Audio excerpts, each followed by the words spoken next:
नमस्कार दोस्तों। हम चर्चा कर रहे हैं कामायनी की और कामायनी के भी श्रद्धा सर की।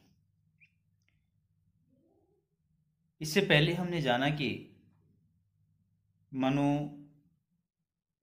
के सामने श्रद्धा आकर के श्रद्धा से सवाल करती है कि तुम कौन हो। मनु अपने आप को अचेत अवस्था से सचेत अवस्था में लाता है और सचेत अवस्था में ला करके श्रद्धा के हाव भावों को परखने का प्रयास करता है। कभी उनके चेहरे की तरफ देखता है तो कभी वस्त्रों की तरफ, कभी बालों की तरफ देखता है तो कभी होठों की तरफ, कभी उसके मुस्कुराहटों की तरफ देखता है तो कभी उसके हृदय में उठने वाले विभिन्न प्रकार के भावों की तरफ। सब तरह से देख परख करके मनु सचेत अवस्था में आता है और सचेत अवस्था में आकर के अब वो श्रद्धा के द्वारा पूछे गए सवाल का जवाब देता है, जिसका सवाल था कि तुम कौन हो। वो श्रद्धा से कहता है कि मैं आकाश में टूटा हुआ एक तारा हूं जो बिना किसी और छोर के भटकता फिर रहा है। मैं धरती और आकाश के बीच में उलझा हुआ हूं, लटका हुआ हूं। कहते हैं ना कि आकाश से टपका खजूर में अटका। मेरा कहीं भी कोई स्थायी आश्रय नहीं है। मैं अपने दुखों को सुंदर अतीत को खोने के कारण दुखों को लेकर के इस निर्जन वन में भटक रहा हूं। मुझे कोई सहारा, कोई संबल देने के लिए तैयार नहीं है, कोई दिखाई नहीं देता है। कभी वो कहता है कि मैं उस बर्फ के टुकड़े के समान हूं जो पिघलना चाहता है, जो झरने के रूप में बह करके समुद्र में मिलना चाहता है, अपनी अधूरी आकांक्षाओं को पूरा करना चाहता है। लेकिन मैं तो वो बर्फ का टुकड़ा हूं जो पिघल भी नहीं पा रहा हूं, एक जगह निर्जीव होकर के पड़ा हुआ हूं। क्योंकि नदी की सार्थकता जिस तरह समुद्र में जाकर के मिलने में होती है, बर्फ की सार्थकता जिस तरह पिघल करके झरने के रूप में बहने में होती है, पर्वत की सार्थकता जिस तरह एक टक स्थिर रहने की होती है, ठीक उसी प्रकार मेरी भी सार्थकता, मैं भी किसी का प्रेम पात्र बनूं और किसी के जीवन में रसों का संचार करूं। लेकिन मैं बेसहारा, मेरा कोई सहारा नहीं है। अब आगे, पहेली सा जीवन है व्यस्त, उसे सुलझाने का अभिमान है।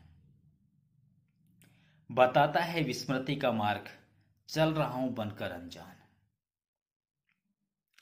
कठिन शब्द, व्यस्त, उलझन में, विस्मृत, कुछ समझ में नहीं आना। चल रहा हूं, दिन काट रहा हूं। श्रद्धा के पूछे गए सवाल कि तुम कौन हो का जवाब देता हुआ मनु श्रद्धा से कहते हैं कि पहेली सा जीवन है व्यस्त, उसे सुलझाने का अभिमान।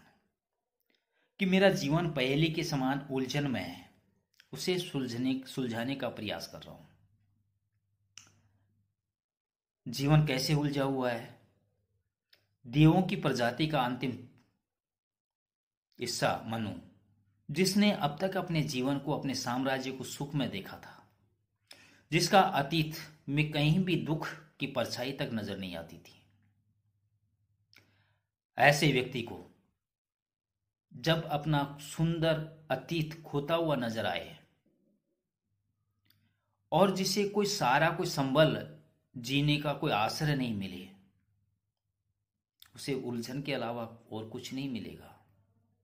मनु की स्थिति भी यहां पर ऐसी हो गई है कि उसने अपने सुंदर अतीत को खो दिया, उस भयंकर प्रलय में अपना सब कुछ नष्ट कर दिया, अपनी संपूर्ण जाति प्रजाति का विनाश हो गया और सभी दुखों को समेटे हुए उस शिखर पर, उस चोटी पर बैठा हुआ है और बैठा बैठा अपनी पथराई आंखों से अपने अतीत को निहार रहा है। उस सुख में जीवन को एक बार फिर याद कर रहा है, जब उस चीजों को वो याद करता है तो उसे खुशी मिलती है, लेकिन जब उसे एहसास होता है कि उसका वो सुखपूर्ण जीवन समाप्त हो गया है, दुख के बादल उसके चेहरे पर मंडराने लगते हैं। यहां मनु की यही उलझन है कि वो अतीत की तरफ देखता है तो खुश होता है, जब भविष्य की तरफ देखता है तो रोने लगता है। बेसहारा वह पक्षी जिसका जिसका आश्रय उजड़ गया हो, जिसका घोंसला उजाड़ दिया गया हो, जिसके बच्चे मर गए हो, जिसके जीने का कोई आसरा नहीं हो, कोई सहारा नहीं हो, मनु की स्थिति वही हो गई है। मनु श्रद्धा को समझाने का प्रयास करते हैं कि मैं उस उलझन भरे जीवन को सुलझाने का एक प्रयास कर रहा हूं। बताता हूं विस्मृति का मार्ग, चल रहा हूं बनकर अनजान। जो कुछ भी समझ में नहीं आता, उस उलझाने को सुलझाने का रास्ता मुझे दिखाई नहीं देता। अतः बिना कुछ सोचे समझे चल रहा हूं बनकर अनजान। रास्ते पर मैं चल रहा हूं, दिन काट रहा हूं, लेकिन मुझे नहीं पता कि मेरा ये रास्ता कहां जाएगा, अर्थात मेरा वो भविष्य किस प्रकार का होगा, कौन मेरे भविष्य के सुख और दुख का साथी बनेगा। यहां जो मनु के मन के भाव है, उसमें अनेक तरह की घटनाएं, अनेक तरह की बातें, अनेक प्रकार के सुख और दुख के दिन सभी परछाई की भांति आते हैं और चले जाते हैं, एक स्वप्न की भांति। उसे अपना अतीत एक स्वप्न की भांति, जैसे व्यक्ति एक निद्रा में होता है, नींद में होता है और नींद में कोई सपना देखता है, कभी उस सपने में आकाश को छूने का प्रयास करता है, कभी हवा में तैरने लगता है, कभी किसी घोर झंझावात में फंस जाता है, तो कभी किसी मधुर यादों में वो खो जाता है। कभी ऐसी विपरीत परिस्थिति में वो फंस जाता है कि वो सोचता है कि मैं कहां फंस गया, तड़पने लगता है। लेकिन जब वो सपने से सचेत होता है, जागता है, बड़ा सुकून मिलता है कि हां, मैं ठीक जगह पे हूं। लेकिन अगर सपने में उसे अच्छे ही अच्छे दिन नजर आए, अच्छी बातें, अच्छी चहल पहल और अच्छा वातावरण, अच्छा परिवेश उसे दिखाई दे जाए, जीवन की सारी सुख की समृद्धि उसे सपने में नजर आ जाए और उससे संपूर्ण सुख सुविधाओं के साथ में वो जीता हुआ नजर आए और अचानक उसकी आंखें खुल जाए, बड़ा दुख होगा उस मनुष्य को कि सपना क्यों नहीं और आगे बढ़ा। मनु की स्थिति भी यही है। उसने अपने सुंदर अतीत को देखा है, उस यादों में वो खो जाता है, उन सपनों में वो खो जाता है। लेकिन जब उसे होश आता है, वर्तमान परिदृश्य को देखता है, अपने भविष्य को देखता है, आने वाले कल को देखता है, वो घोर झंझावात में फंस जाता है, उलझन में फंस जाता है। वो समझ नहीं पाता है कि मुझे क्या करना चाहिए। उस जिस रास्ते पर चल रहा है वो चल नहीं रहा है, बल्कि धकेला जा रहा है। वो अपने दिनों को काट रहा है, जी नहीं रहा है। इस प्रकार मनु श्रद्धा से कहते हैं कि मैं तो एक ऐसी पहेली में उलझा हुआ हूं, जिस पहेली को सुलझाने का प्रयास तो मैं कर रहा हूं, लेकिन उस पहेली का अंत क्या होगा मुझे नहीं पता। अगला, भूलता ही जाता दिन रात सजल अभिलाषा कलित अतीत, बढ़ रहा तिमिर गर्भ में नित्य, दीन जीवन का ये संगीत। कठिन शब्द देख लीजिए। सजल अभिलाषा, सरल अभिलाषाएं, इच्छाएं, कलित यानी सुंदर, अतीत पिछला जीवन, तिमिर अंधेरी गुफा निराशा, संगीत गान की तान। भूलताई जाता दिन रात सजल अभिलाषा कलित अतीत। मनु श्रद्धा को संबोधित करता हुआ कहता है कि मैं दिन रात आनंद भरी इच्छाओं से युक्त सुंदर अतीत को भूलता ही जा रहा हूं। मनु ने अपने जीवन में दुख की परछाई तक नहीं देखी। देवताओं का जीवन सुख में जीवन होता है। दुख कहीं भी आता और जाता नहीं है, सुख ही सुख उनके जीवन में होता है। और सुख की मात्रा इतनी ज्यादा होती है कि उसे सुख का भी एहसास नहीं होता, क्योंकि किसी चीज को एहसास करवाने के लिए जीवन के दोनों पहलू होने बहुत जरूरी है। दुख अगर होगा तो सुख कैसा होता है उसका एहसास उसे निश्चित रूप से होगा, लेकिन अगर दुख नहीं होगा तो पता ही नहीं चलेगा कि जीवन चल रहा है, दौड़ रहा है या कट रहा है। इसलिए वो तो देवताओं का जीवन जी रहा था और उस रस भरी यादों में हमेशा खोया रहता था। जिस इच्छाओं को मन में लाता तत्काल तत्क्षण उन इच्छाओं की पूर्ति हो जाया करती थी। जो मन में सोचा वह उन्हें मिल जाता था। जिस चीज को हाथ लगाया वह उसकी हो जाती थी। जीवन में कहीं किसी भी प्रकार का कष्ट उन्हें छूता भी नहीं था, स्पर्श भी नहीं कर पाता था। ऐसे अतीत को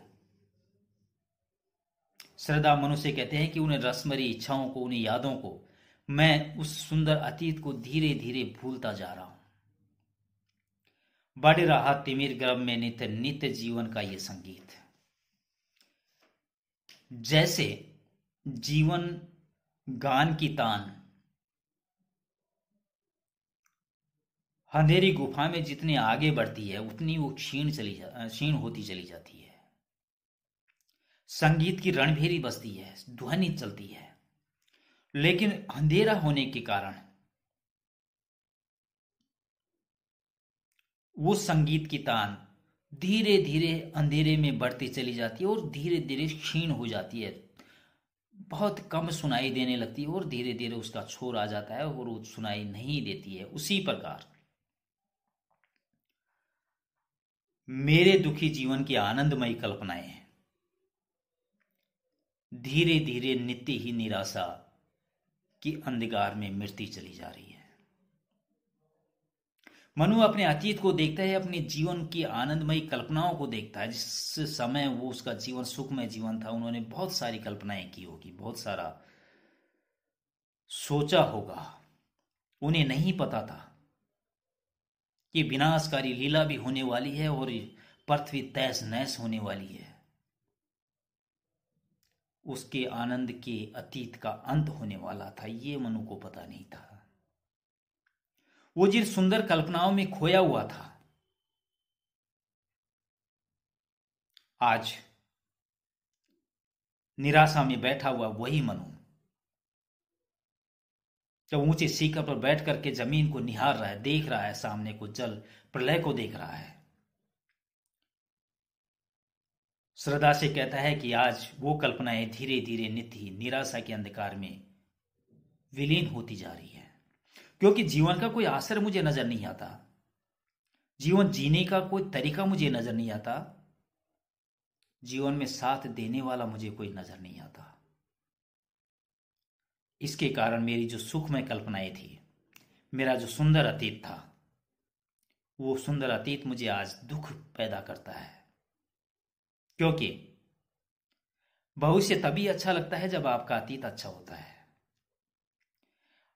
या जब आपका अतीत बुरा होता है और भविष्य में अगर सुख सुविधाएं आपको मिल जाती हैं तो अच्छा लगता है। लेकिन अगर अतीत आपका अच्छा है और भविष्य बिगड़ा हुआ है तो आप निरंतर हमेशा उन यादों के सहारे अपने जीवन को काटने का प्रयास करते हैं जो आपका अतीत थी। आप आने वाले दुखों को सुखों में बदलने का प्रयास करते हैं अपने अतीत की तरफ देख करके, लेकिन यह भी तभी संभव है जब आपके अतीत में आपको जीने का कोई संबल मिले, कोई सहारा मिले, जिसके सारे आप अपने अपने भविष्य को जी सके। लेकिन यहां तो सुंदर अतीत तो नजर आता है मनु को, लेकिन भविष्य बिल्कुल निराधार नजर आता है। अपनी निराशा की बातों को, अपने मन के झंझावात उठने वाले क्लेशों को, अपने उलझनों को उस श्रद्धा के सामने खोल करके रखता है। श्रद्धा को बताता है कि मेरा जीवन उलझन में है और मैं उसे सुलझाने का प्रयास करता हूं। आज बस इतना ही। आगे की चर्चा हम अगली कड़ी में करेंगे। तब तक नमस्कार।